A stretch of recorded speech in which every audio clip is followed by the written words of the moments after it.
दवा ताकत हमने दे दो। मैं यकीन से कह सकूँ आपने यूं ना मानियो तो छोरी जुलाना विधानसभा क्षेत्र में चलेगी तो सिर्फ जुलाना से सीमित रहेगी। पूरे हरियाणा की बेटी हूँ मैं, पूरे देश की बेटी हूँ, कोई भी छोटे क्षेत्र में सीमित नहीं कर सकता हमने।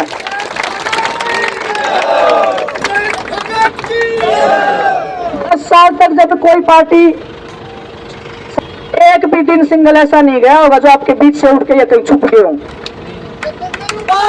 ये मेहनत बेकार नहीं जानी चाहिए। आपकी बेटियों की मेहनत बेकार नहीं जानी चाहिए, आपका संघर्ष बेकार नहीं जाना चाहिए। इन्हीं शब्दों के साथ में आप सबसे मैं रिक्वेस्ट करती हूँ, आभार व्यक्त करती हूँ जो आप ये मान सम्मान दे रहे हो। 5 तारीख को सभी मान सम्मान का रिजल्ट आएगा। आज के निशान पे आपको बटन दबाना है। अपने बड़े भाई बलराम सिंह दांगी जी को, दीपेंद्र भाई साहब को भी मजबूत करना है, चौधरी भूपेंद्र सिंह हुड्डा जी को भी मजबूत करने की लड़ाई है।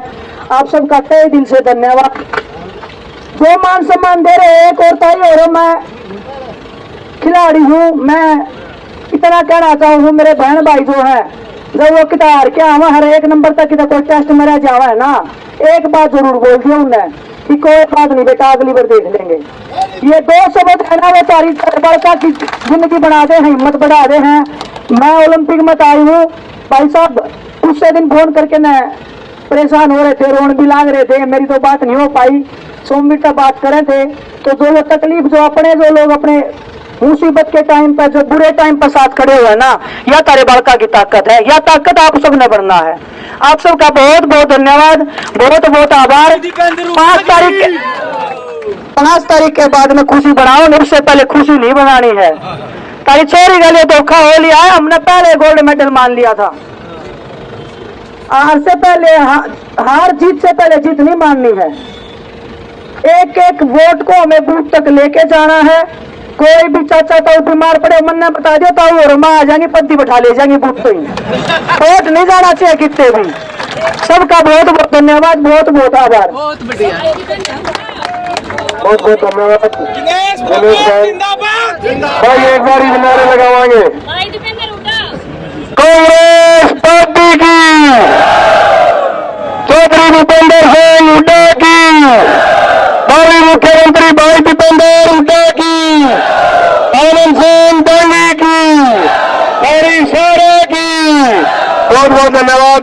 अब मैं निवेदन करूंगा हम सब के लाडले जो कि 24 घंटे कैसे हमारे नतीजा आएगा तब देश देखेगा कि आप इस अन्याय का बदला वोट की चोट से लोगों के नहीं लोगे, देश देखेगा। आज पूरे देश में जब नतीजा आएगा तो तमिलनाडु से लेकर और कश्मीर तक लोग देखेंगे कि ये वो हरियाणा, जिस हरियाणा के किसानों को इस सरकार ने बलि चढ़ाया, वो हरियाणा जिस हरियाणा की बेटियों को का अपमान करके इस सरकार ने एक उदाहरण बनाया, वो हरियाणा जब फैसले की घड़ी आई तो जिन्होंने उनके अन्याय किया, अन्याय करने वालों के साथ देता है हरियाणा, या न्याय की लड़ाई लड़ने वालों का साथ देता है हरियाणा, पूरा देश देखेगा। और भाई आज आपके बीच में निश्चित तौर से कांग्रेस सरकार आ रही है, इसमें कोई दो राय नहीं। चारों तरफ माहौल आपका है, बागी घर की बात। बड़े बड़े नेता आ रहे हैं दिल्ली से, कोई गुजरात से। 10 साल की सरकार के बाद भी अपना काम नहीं बता रहे। बीजेपी ने क्या किया? क्यों काम ही नहीं किया, हर आदमी को उलझा दिया। केवल आते हैं और हुड्डा साहब पे निशाना साध के वापस चले आते हैं। कांग्रेस पार्टी पे, हुड्डा साहब को और मेरे को निशाने पे 10 साल तक, आप अंदाजा लगाओ 10 साल तक इन्होंने हमें निशाने पे रखा। हुड्डा साहब को 10 साल तक निशाने पे रखा कि नहीं रखा? 10 साल तक देश में बड़े बड़े झुक गए, बड़े बड़े, मगर हुड्डा साहब खड़े रहे। आपके लिए, आपके आशीर्वाद के लिए हम खड़े रहे, कांग्रेस पार्टी खड़ी रही। और आज भी आ रहे हैं 10 साल के बाद, अपना काम नहीं बता रहे। केंद्रीय गृह मंत्री आए थे, प्रधानमंत्री जी आए थे, सारे दिल्ली के, गुजरात से बड़े बड़े लीडर आए थे, अपना 10 साल का लेखा जोखा नहीं बताते, केवल हुड्डा साहब पे निशाना साध के। तो जब मैं आपसे पूछना चाहता हूँ, जब फैसले की घड़ी आए तो अपने घर की तरफ, पूरा देश हरियाणा की तरफ देख रहा है, और ये हमारे हैं भाई, इनके आगे हमारे घर में हमारी कण बनना टेकन दिए भाई। मैं आपको कहना, हमारी हमारी जब ये रिपोर्ट आए कि महम की सीट किसके खाते में जाएगी, जब ये मैच बात आए कि महम की सीट किसके खाते में जाएगी, तो डंके की चोट पे उस दिन 8 तारीख को फ्लैश होना चाहिए। वो फ्लैश दिल्ली और गुजरात तक पहुंचना चाहिए कि महम की सीट भूपेंद्र सिंह हुड्डा के और भाई बलराम के पक्ष में गई है। तो याद फ्लैश होना चाहिए, ये फ्लैश होना चाहिए, ये फ्लैश होना चाहिए। और जो मैं दूसरी बात आपको बता गया था, पहले बता गया था कि नहीं बता गया था, पूरे हरियाणा में एक साजिश हो रही है आपके साथ। पूरे हरियाणा में साजिश से बच के रहना। बीजेपी मान चुकी है कि बीजेपी हार रही है, लेकिन साजिश की जा रही है। पूरे हरियाणा में वोट काटू उम्मीदवार उतारने का काम बीजेपी ने किया है। वोट काटू उम्मीदवार, समझ गए कि नहीं समझ गए कौन वोट काटू उम्मीदवार है? वोट काटू उम्मीदवार आपके बीच में आएंगे और आ चुके हैं। जो जनादेश है, जनभावना है बीजेपी के खिलाफ, उस जनभावना में सेंध लगाने के लिए कोई जेजेपी, जैसे पिछली बार दुष्यंत चौटाला के आगे थे, कोई जेजेपी का, भाई ठीक बात है हो लिया, बाकियों ने भी कर दो, तो भाई कोई जेजेपी का ओढ़ा पहन के आएगा, कोई इनेलो का ओढ़ा पहन के आएगा, कोई निर्दलीय का ओढ़ा पहन के आएगा और कोई जनसेवक का ओढ़ा पहन के आएगा। वोट काटू आपके बीच में आएंगे। इन वोट काटू उम्मीदवारों का एक ही मकसद है कि कैसे इस बीजेपी को दोबारा से चंडीगढ़ के सिंहासन पे बिठाओ, कैसे बीजेपी को वापस पहुंचाओ। बहुत बड़ी साजिश हो रही है आपके साथ। कोई महम में हो सकती है, कोई बड़ौदा में हो सकती है, कोई किसी हल्के में हो सकती है। मैं पूछना चाहता हूं, ऐसे साजिश करने वालों के साथ जो बीजेपी की बी टीम, सी टीम, डी टीम और फिसड्डी टीम, बीजेपी की बी सी टीम और फिसड्डी टीम, तो भाई ऐसी फिसड्डी टीमों का तो साथ नहीं दोगे। एक एक वोट जो मेरे भाई बलराम को जाएगी, वही एक एक वोट दीपेंद्र को बनाएगी। मैं आज आपके बीच में कहना चाहता हूं, एक एक वोट जो भाई बलराम को जाएगी, वही एक एक वोट हुड्डा साहब की सरकार लेके आएगी 10 दिन के बाद। ये मैं आपको कहना चाहता हूं। एक और भाई, जो साथी है मेरा, कोई मेरे से सहानुभूति रखता है, तो भाई वो एक एक वोट भाई बलराम को हाथ के निशान पर आप और दीपेंद्र की झोली में एक एक वोट डालने का आप काम करना। ये लड़ाई 10 साल तक बहुत लड़ाई लड़ी हमने, 10 साल तक इनके साथ बहुत संघर्ष किया आपके बच्चों ने। ये टेक ऑफ का टाइम हो गया, ये कह रहे हैं अभी वहां भी जाना जरूरी है। ये जो अपना अविनेश यहाँ से चुनाव लड़ रही है, इन्होंने अपना जो है ना, जब इन्होंने फैसला है तो ससुराल चुना। ये सोमवीर राठी के मैरिड है, ये लाखन माजरा में भी आपका है जी, मैं बताऊं आपका ये है साहब, यहाँ भी अपने घर में ही आए हो, है कि नहीं है भाई? तो भाई लाखन माजरा गांव की ज्यादा जिम्मेदारी बनती है कि नहीं बनती? महम हल्के में भी भाई आपकी जो है ना, महम हल्के में भी पूरे हल्के की ड्यूटी बनती है। और जब आपकी बात आएगी, आज आपने जो अपील करी है, तो थोड़ा सा भाई हमारे कहे से ज्यादा मान लेना और बताओ। और भाई तो मैं इन्हीं शब्दों के साथ ज्यादा बात, क्योंकि हमें अगर हम टेक ऑफ नहीं किया हमने, तो बारडा जाना हमारा मिस हो जाएगा, जो बहुत जरूरी है, वहां भी जाना। बताओ भाई, लाखन माजरा गांव देखो, बाकी तो पूरा हल्का ही, मगर ये अपना जो गांव है भाई, ये लाखन माजरा गांव में आज हम आए हैं, सारे तीनों मिलके आए हैं भाई। हल्के में 1 नंबर पे जिताएगा लाखन माजरा गांव बलराम को, ये बता भाई। सबसे बड़ी जीत देखो भाई लाखन माजरा वालों, वोट तो बताना, हल्के की सबसे बड़ी जीत लाखन माजरा गांव की होगी, बताओ भाई। और भाई मैम में ज्यादा जिताओगे या जुलाना में ज्यादा जिताओगे? ये काम कर देना आप ये काम कर देना, मेरा मैम से साथ कर देना आप, और बड़ी जीत आप मैम से करा देना। चंडीगढ़ में आपकी सरकार 10 दिन के बाद हम बना देंगे। बहुत बहुत धन्यवाद, चूकना मत। सरकार में सब हर वर्ग के फैसले करेंगे। देता हूँ, आदमपुर में भी कांग्रेस पार्टी जीत रही है, चंद्र प्रकाश जी वहां से जीत रहे हैं। और अब हम बावड़ा जाएंगे, बावड़ा को तोशान जाएंगे। चारों तरफ कांग्रेस पार्टी का पूरे प्रदेश में माहौल बना। क्यों? क्योंकि बीजेपी ने कितना नुकसान किया इस प्रदेश का 10 साल में। जनता को जनता ही नहीं समझा, हरियाणा को हरियाणा ही नहीं समझा। जो हरियाणा विकास, खुशहाली, तरक्की का प्रदेश हमारा था, जो हरियाणा देश में आपसी भाईचारे, प्रेम और विकास का प्रतीक था, 10 साल की बीजेपी सरकार के बाद वो हरियाणा देश में नंबर 1 बन गया। बेरोजगारी में देश में नंबर 1 बन गया आज हरियाणा। नशे में देश में नंबर 1 बन गया हरियाणा। आज अपराध में, क्राइम रेट में दिल्ली के 3 तरफ बसा हरियाणा।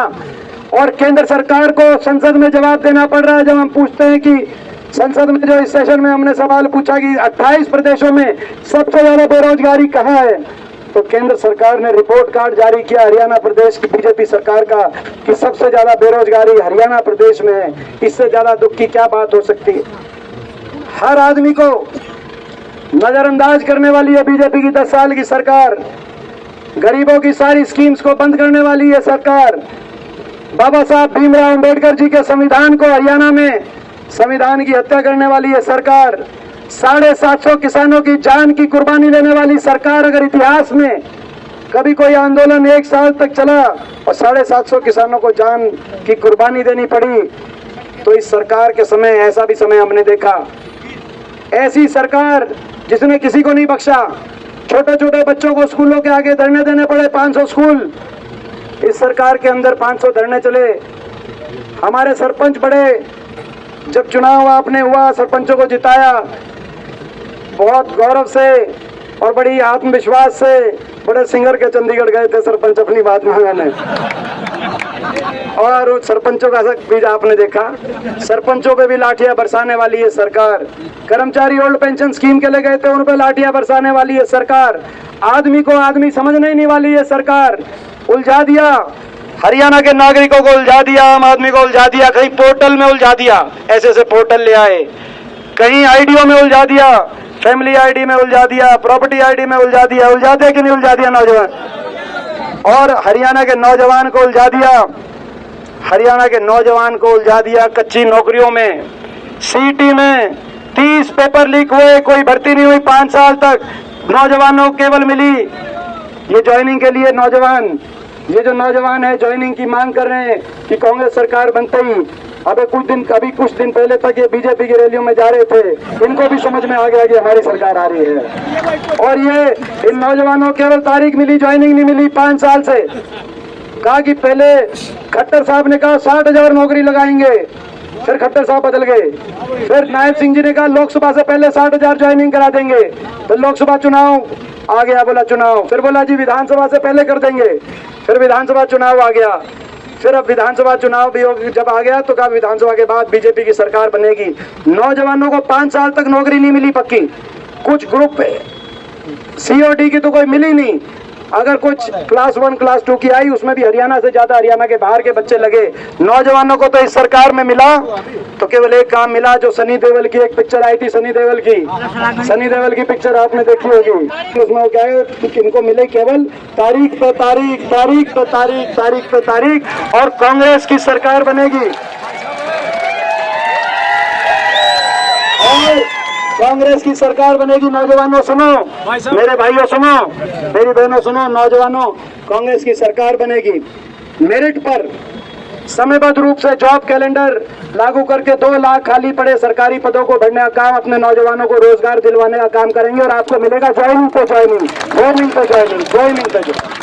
ये हरियाणा को आगे लेके जाने की लड़ाई है। ये हरियाणा के नौजवान के भविष्य को बचाने की लड़ाई है। ऐसी आप लोगों से कितनी घृणा इस सरकार के दिल में होगी आप लोगों के प्रति, इसका अंदाजा इस बात से लगाया जा सकता है। 750 किसानों घर उजड़ गए, लेकिन आज तक बीजेपी के किसी नेता ने सहानुभूति के 2 शब्द नहीं कहे। ये कह सकते थे कि इनकी मांग ठुकराते हैं, लेकिन जिसका कोई भाई चला गया, बेटा चला गया, किसी घरवाला चला गया, कम से कम हमें दुख है। एक तो बीजेपी का कोई लीडर कह सकता था। कितने आपके प्रति राजधर्म कहता है कि हर नागरिक के प्रति दिल में कुछ दया का भाव हो, कुछ सहानुभूति हो, लेस मात्र हो, लेकिन हो। लेकिन एक ऐसा राजधर्म, हमारी बेटियां, क्या कसूर था विनेश का, क्या कसूर था साक्षी मलिक का, क्या कसूर था हमारी बेटियां, ओलंपिक विजेता हमारी ओलंपियन, हमारी 6 बेटियां 6 महीने तक दिल्ली की सड़कों पे पड़ी रही, 6 महीने तक। और दिल्ली के 3 तरफ होने का गौरव करने वाला हरियाणा, हम जाकर अपनी बेटियों को न्याय तक नहीं दिला पाए, एफआईआर तक नहीं दर्ज करा पाए। वो दिल्ली पुलिस, जिस दिल्ली पुलिस में ज्यादातर अधिकारी सिपाही हरियाणा के, हम जाते थे बताते थे कि ऊपर से आदेश है कि एफआईआर नहीं करनी इन लड़कियों की, क्योंकि आरोपी बीजेपी के सांसद थे, उत्तर प्रदेश से सांसद थे। राजधर्म में नागरिक नागरिक में भेदभाव नहीं किया जा सकता और लड़कियों की मान सम्मान और इज्जत के लिए तो बिल्कुल नहीं किया जा सकता। ये वो देश है जिस देश में बहन बेटी की इज्जत को भी अपनी इज्जत मान के देश चलता है। ये वो देश है, इसमें अगर बहन बेटी की इज्जत की बात आए, ये वो देश है, हमारे संस्कार है। अगर बहन बेटी की इज्जत की कोई बात आए तो अपने गांव का परिवार का कोई दोषी हो जाए तो उसको भी दोषी करार कर देता है। ये वो देश है, ये संस्कृति है। जब बहन बेटी की इज्जत पे बात द्रौपदी पे आई, ये वो देश है और ये हरियाणा है जहां कुरुक्षेत्र के रण में महाभारत का युद्ध हुआ। तो इन बेटियों को क्यों छोड़ दिया गया? कितना बड़ा हर चीज भूल जाना, आपकी बेटियों के मान सम्मान की लड़ाई चल रही है।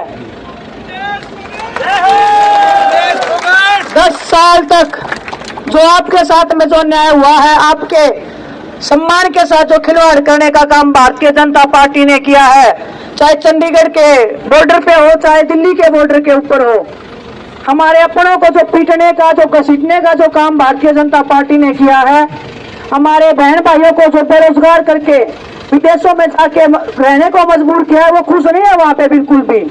मैं खुद विदेशों में गई हूँ कुश्ती करने, इतने भाई मिले हैं, हमेशा रोए हैं कि बहन मजबूरी है, हम भी चाहते हैं, घर पे एक है, हम माँ बाप के पास रहना चाहते, लेकिन मजबूरियां इतनी हैं, हरियाणा में रोजगार नहीं है। बहुत दुख होता है ये बात सुन के, क्योंकि जनता पार्टी है, उनको जिम्मेदारी लेनी पड़ेगी, आपको जिम्मेदारी मांगनी पड़ेगी। कोई भी जब भारतीय जनता पार्टी का सदस्य आपके बीच में वोट मांगने आता है, धर्म और जाति भेदभाव के नाम पे उनको पीछे हटाओ, उनको बोलो आपने हमारे लिए 10 साल तक किया तो किया क्या, कितना रोजगार दिया है, कितनी सड़कें बनवाई हैं। पानी की समस्या तो दीपेंद्र भाई साहब मैं आपको बता दूं, पूरे चुलाड़ा विधानसभा में भी पानी की समस्या सबसे ज्यादा है। हर 3 आदमी में से एक को कैंसर हो रहा है चुलाड़ा विधानसभा में। ये हम सब की जिम्मेदारी है, लेकिन मैं आपको याद दिलाना चाहता हूं कि भूल नहीं जाना है। हमारे एक एक आंसू का, एक एक अपमान का बदला लेना है। आपकी बेटी ने सड़क पे बैठ के देख लिया, इंसाफ नहीं हुआ हमारे गल कत्ती भी। यूं पूछ ले, तू कांग्रेस ने तो क्यों ज्वाइन करी, राजनीति बढ़ाने की क्या जरूरत थी? हमारी मजबूरी लेके आई हमने कांग्रेस पार्टी।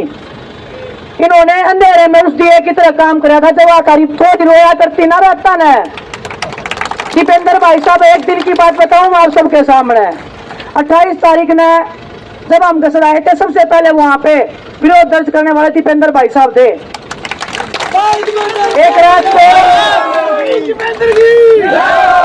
एक रात को हमारे साथ पुलिस वालों ने बदतमीजी कर दी थी, वहां पे ड्रिंक करे हुए थे वो। दीपेंद्र भाई साहब पूरी सिक्योरिटी को छोड़ के किसी को नहीं बता के घर से पैदल भाग गए थे बिना गाड़ी के लिए। तो जो मेरे से पूछते हैं ना कांग्रेस पार्टी क्यों ज्वाइन की, कांग्रेस पार्टी ने माँ बाप का फर्ज निभाया था। जब तुम्हारी बेटियां, जब तारी छोरी रोया करती था, जब भी हमारे पाछा खड़े थे, तकलीफ होया करती हमने, लेकिन एक पुकार के ऊपर हमारी कांग्रेस पार्टी तारी पार्टी, यह आप सबकी पार्टी है, हमारी पार्टी नहीं है, आप सबकी पार्टी है। एक एक कार्यकर्ता जो बूथ पे जाके लड़ाई लड़े है, आपके खून पसीने ने बांध की जो लड़ाई लड़े है, आप सबकी यह पार्टी है, आप सबकी यह टिकट है। आपको हरियाणा में कांग्रेस पार्टी को जितवाना है, क्योंकि हमारे बहन भाइयों के भविष्य की लड़ाई है। भूलना नहीं है बिल्कुल भी, क्योंकि इंसान की याददाश्त बहुत छोटी है। अपमान का बदला वोट से लेना है।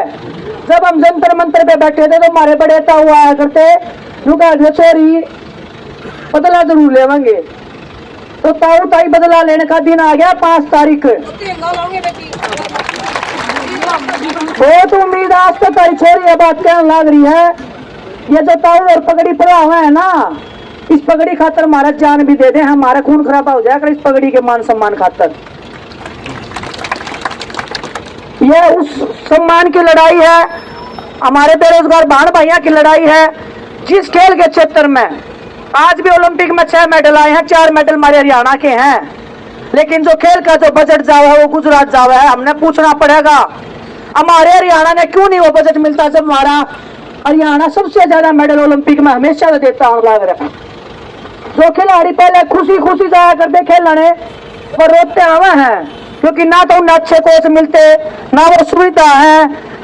जो हमारी नीति थी पहले, चौधरी भूपेंद्र सिंह हुड्डा जी ने जो नीति बनाई थी, पदक लाओ पद पाओ। ओलंपिक का मेडलिस्ट एक भाई नीरज चोपड़ा सब लोग जानते होंगे। हरियाणा सरकार ने एक बार भी जरूरत नहीं करी कि उनको कोई भी नौकरी ऑफर करी जाए। छोटी बात नहीं होती ओलंपिक गोल्ड जीतना। मेरे से पूछो आप, 24 साल लगे उस मेडल को लाने में, आज भी वो मेडल खाली हाथ में है।